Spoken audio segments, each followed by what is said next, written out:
سر کیا میں آپ کو ایک چھوٹا سا کس کر سکتی ہوں؟ آپ غصہ تو نہیں کریں گے؟ آنکھوں میں آنسو لیے کانپتی ہوئی آواز میں بولتی سردار قاسم کی آنکھوں کی چمک بڑھا گئی تھی، جو انڈر ورلڈ کا بے تاج بادشاہ تھا۔ قاسم کو اپنے چہرے کی طرف دیکھتا پا کر عنایت سکندر فوراً سے بولی، یہ ایک چھوٹا سا ڈیئر ہے، مجھے میری دوستوں نے دیا ہے، اگر پورا نہ کیا تو میری شامت آ جائے گی۔ قاسم نے سر ہلا کر اسے اجازت دی تو وہ اپنی ایڑیاں اٹھا کر ذرا سی اوپر ہوئی۔ قاسم کے گالوں پر کس کر کے وہ فوراً ہی اندر کی طرف بھاگی۔ اس کے لمس نے قاسم کے اندر کی آگ بھڑکا دی تھی۔ اس نے مسکراتے ہوئے فون نکالا، مجھے اس لڑکی کے بارے میں سب کچھ پتہ لگا کر دو، مجھے وہ ہر حال میں چاہیے۔ اب وہ سردار قاسم کی امانت ہے۔ یہ کیا بدتمیزی ہے مسٹر؟ دوبارہ اگر تم مجھ سے آ کر ٹکرائے تو مجھ سے برا کوئی بھی نہیں ہوگا۔ عنایت سکندر نے اپنے سامنے کھڑے 6 فٹ کے شخص کے چہرے کو گھورتے ہوئے غصے سے کہا، جس نے ماسک پہنا ہوا تھا۔ اس کے چہرے کے تاثرات دیکھ نہیں پائی تھی، مگر اس شخص کی نیلی آنکھوں میں ایک عجیب سی چمک موجود تھی، جسے محسوس کرتے ہوئے وہ ٹھٹ گئی۔ یہ شخص اسے دوسری بار آ کر ٹکرایا تھا۔ پہلے عنایت کو لگا کہ اس کی غلطی، لیکن اب وہ سائڈ پر کھڑی تھی اور عبداللہ ہادی کو میسج کر رہی تھی تاکہ وہ اسے یونیورسٹی سے پک کر لے۔ میم، آپ کو تکلیف دینے کے لیے معذرت، لیکن میرا ایسا کوئی ارادہ نہیں تھا، مجھے آپ نظر ہی نہیں آئی۔ اسے سر سے لے کر پاؤں تک دیکھتے ہوئے عجیب سے انداز میں کہتا اسے جی جان سے لرزنے پر مجبور کر گیا تھا۔ عنایت نے بے اختیار اپنے چاروں طرف دیکھا، وہاں پر بہت کم اسٹوڈنٹس تھے۔ اس کا دل تیزی سے دھڑکا۔ وہ ماسک والا آدمی بھی اس کے سامنے سیسا پلائی کی دیوار بن کر کھڑا ہو گیا تھا۔ وہ وہاں سے ہٹنے کا نام ہی نہیں لے رہا تھا۔ ٹھیک ہے، اب سائڈ پر ہو جاؤ۔ عنایت نے اس کے برابر سے نکلنے کی کوشش کی تو وہ پھر سے اس کے سامنے آ گیا۔ میڈم، مجھے اچھا نہیں لگ رہا، آپ مجھ سے ناراض ہو کر جا رہی ہیں؟ اسے زج کرنے والے انداز میں بولا۔ دیکھو مسٹر، میری بات کان کھول کر سنو، میرا تمہارے ساتھ ایسا کوئی تعلق نہیں ہے جس کی بنیاد پر میں تم سے ناراضگی کا اظہار کروں، اور دوسری بات یہ کہ میرا راستہ چھوڑو ورنہ منہ توڑ دوں گی۔ ارے یہ تو ہماری خوش قسمتی ہوگی جب آپ کے نازک ہاتھ ہمارے چہرے کو چھوئیں گے۔ یہ کہہ کر وہ اس کے مزید نزدیک آیا۔ اب کی بار عنایت کی برداشت جواب دے چکی تھی۔ اس نے سلطان کے سینے پر دونوں ہاتھ مضبوطی سے جما کر اسے پیچھے کی طرف دھکا دے دیا، لیکن اس کے باوجود بھی وہ اپنی جگہ سے 1 انچ بھی نہیں ہلا تھا۔ اسی وقت بے بسی کے مارے عنایت نے اس کے چہرے پر زور سے تھپڑ مارا اور 2 ٹوک لہجے میں کہا، تم یہ بتانے کے لیے کافی ہے کہ تم کس قدر گھٹیا اور ذلیل انسان ہو۔ اس شخص نے اپنا چہرہ اٹھایا جس کی نیلی آنکھیں غصے کے مارے لال ہو گئی تھی۔ تمہاری ہمت بھی کیسے ہوئی مجھ پر ہاتھ اٹھانے کی؟ تم جانتی بھی ہو کہ میں کون ہوں؟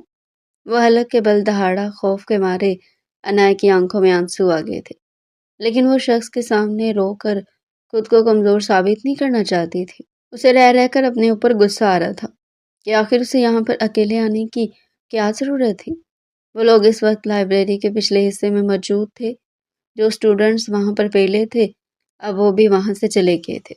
اس سے پہلے کہ وہ شخص اسے کچھ کہتا، عنایت کو شہریار کی آواز سنائی تھی، جو زور سے ہاتھ ہلاتا ہوا اس کی طرف آ رہا تھا۔ عنایت نے کمال پھرتی کا مظاہرہ کیا اور تیزی سے ماسک والے آدمی کے برابر سے نکلتی ہوئی شہریار کی طرف بھاگی۔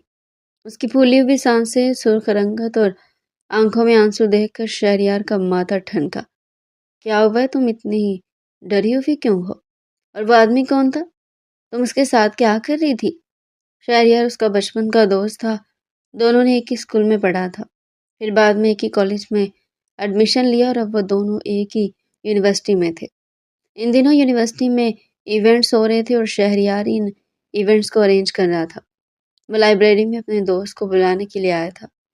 عنایت کی خوش قسمتی یہ تھی کہ اس نے شارٹ کٹ یوز کیا تھا، اسی وجہ سے عنایت وہاں پر اس آدمی کے ساتھ کھڑی نظر آ گئی۔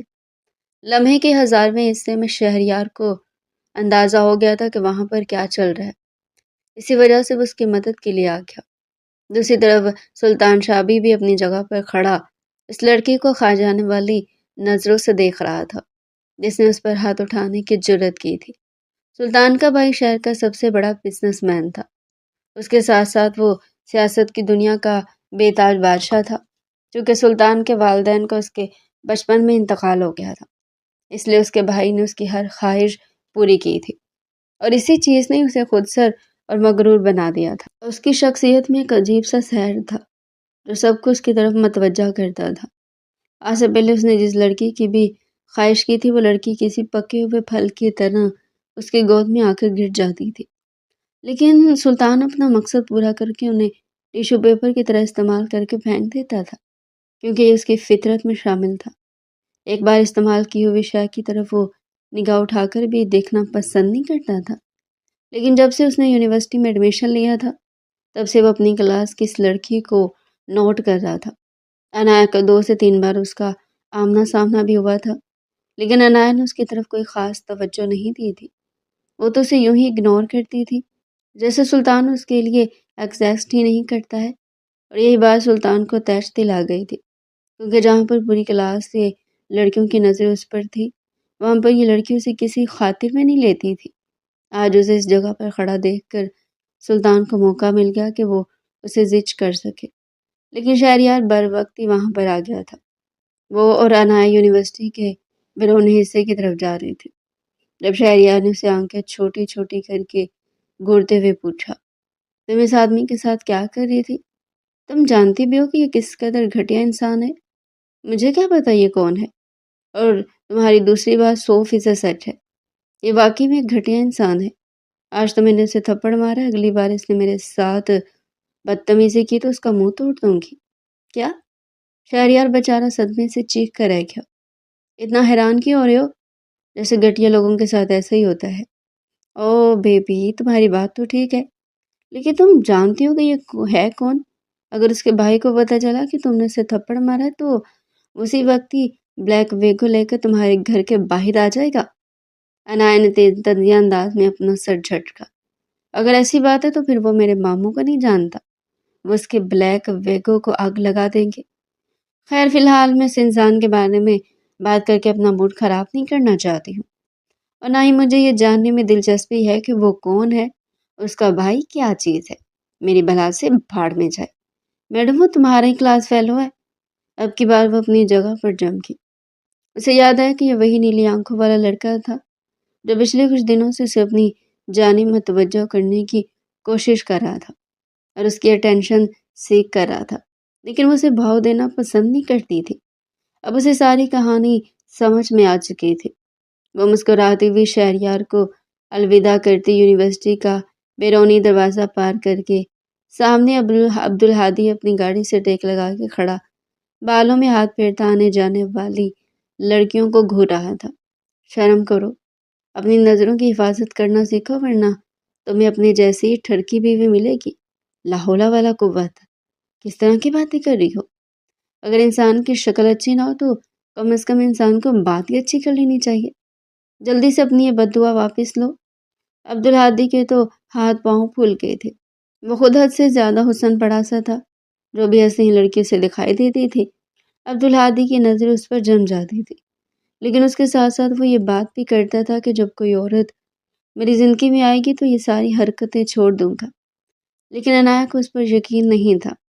صرف ایک شرط پر اپنی بد دعا واپس لوں گی، اگر تم مجھے آئس کریم کھلانے کے لیے لے کر جاؤ گے۔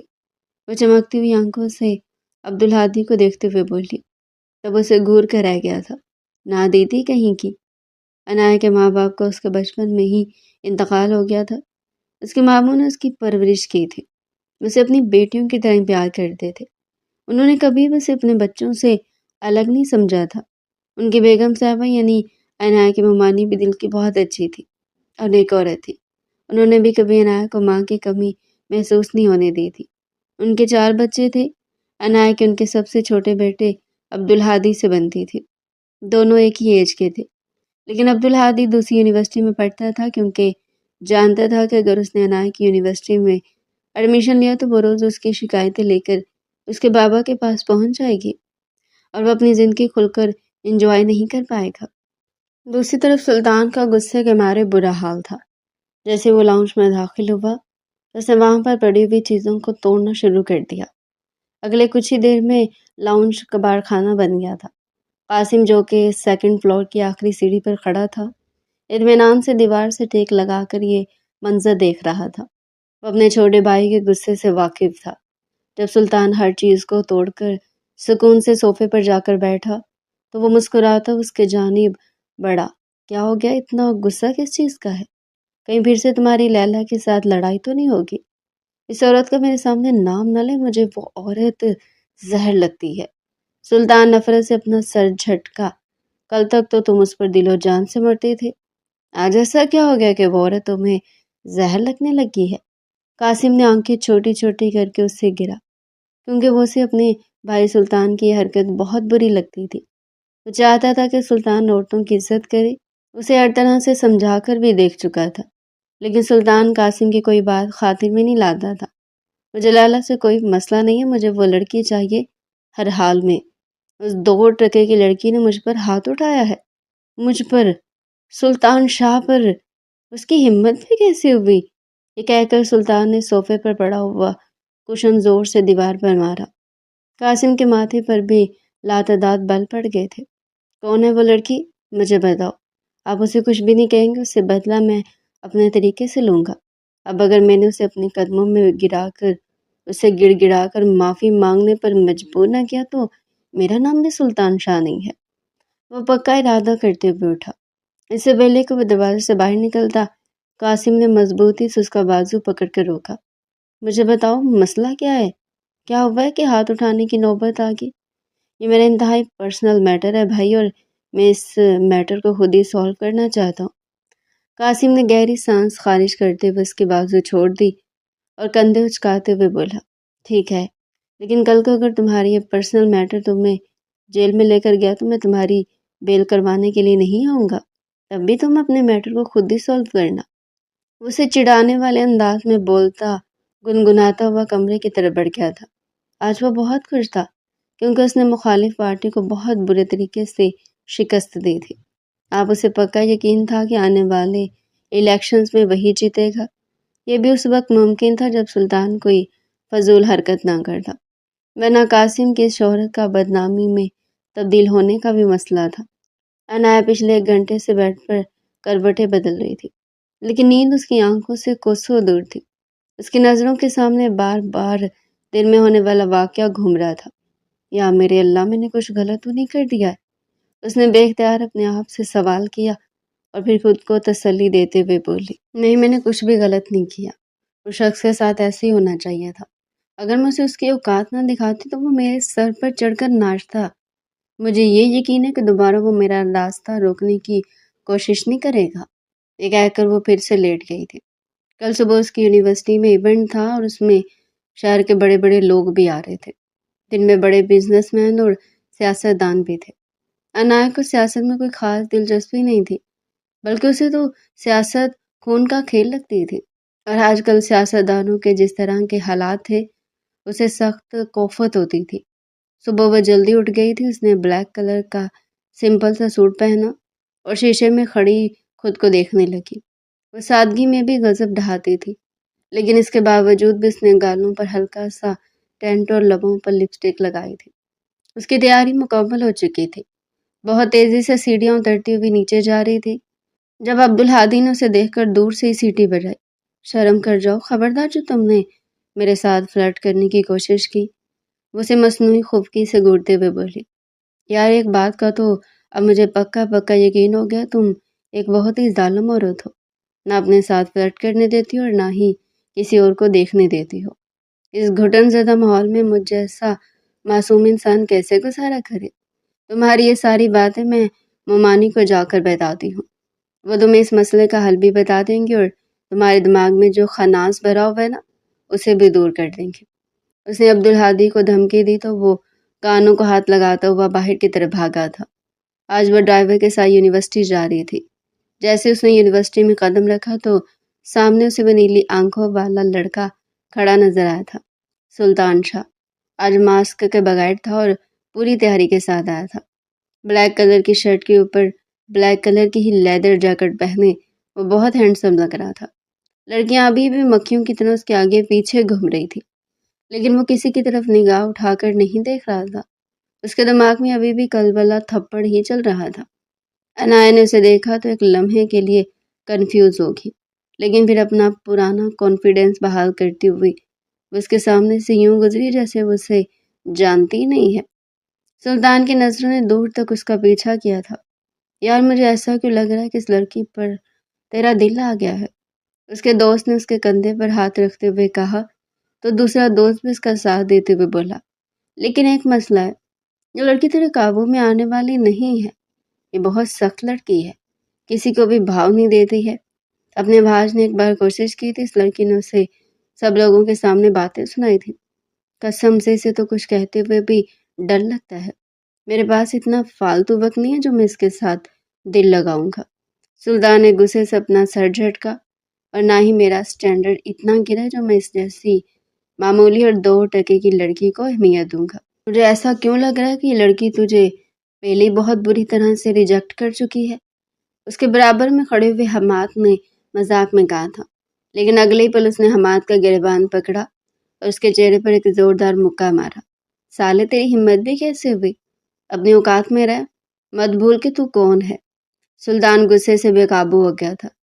اس کے دوست اسے بڑی مشکل سے کنٹرول کر رہے تھے، جبکہ حماد اپنی ناک سے خون صاف کرتا ہوا اٹھ کھڑا ہوا اور سلطان کو غصے سے گھورتے ہوئے وہاں سے چلا گیا۔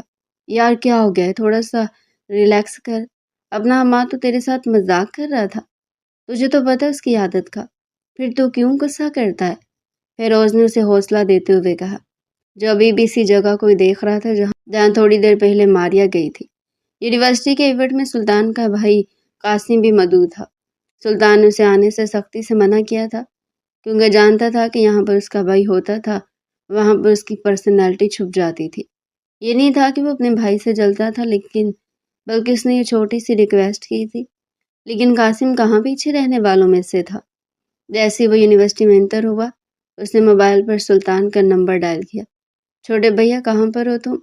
مجھے لینے کے لیے باہر نہیں آ رہے ہو کیا؟ سلطان نے غصے سے اپنی مٹھی بھینچی تھی۔ بھائی میں نے آپ کو کہا تھا کہ یہ جگہ آپ کے کام کی نہیں ہے۔ قاسم نے اگلی پل کال کاٹ دی اور خود ہی پھر راستہ ڈھونڈتا ہوا ہال میں داخل ہو گیا۔ سب لوگوں کی نظریں اس پر جا کر جم گئی تھی۔ سلطان نے بھی مسکراتے ہوئے اپنے بھائی کو گھورا اور بے ساختہ نفی میں سر جھٹکتے ہوئے اپنی مخصوص جگہ پر جا کر بیٹھ گیا۔ عنایا بھی وہاں پر ہی موجود تھی۔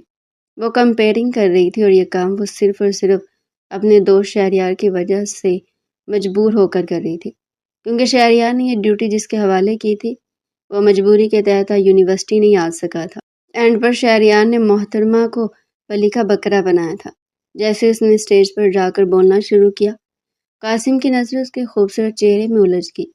ایسا نہیں تھا کہ اس نے پہلے کبھی حسین چہرہ دیکھا نہیں تھا، لیکن اس لڑکی میں خاص کشش تھی جو قاسم کو اس کی طرف متوجہ کر رہی تھی۔ وہ بہت پیارا اور ٹھہر ٹھہر کر بول رہی تھی۔ قاسم کے دل نے بے ساختہ دعا کی کہ یہ لڑکی خاموشی نہ ہو اور اسی طرح سے بولتی رہے۔ دوسری طرف سلطان کے دل کے اندر غصے کا ایک طوفان برپا تھا۔ وہ اس لڑکی کو زیادہ برداشت نہیں کر سکتا تھا اور اب اس کا ایونٹ خراب کرنے کے لیے بھی آ گئی تھی۔ ایک گروپ کو دعوت دینے کے بعد وہ فوراً سے اسٹیج کے پردوں کے پیچھے ہو گئی۔ قاسم کی نظروں نے پھر سے اسے پردوں کے پیچھے ڈھونڈا تھا۔ وہ ادھر شہریار سے ناراضگی کا اظہار کر رہی تھی، یہ تم نے مجھے کس کام میں لگا دی ہے؟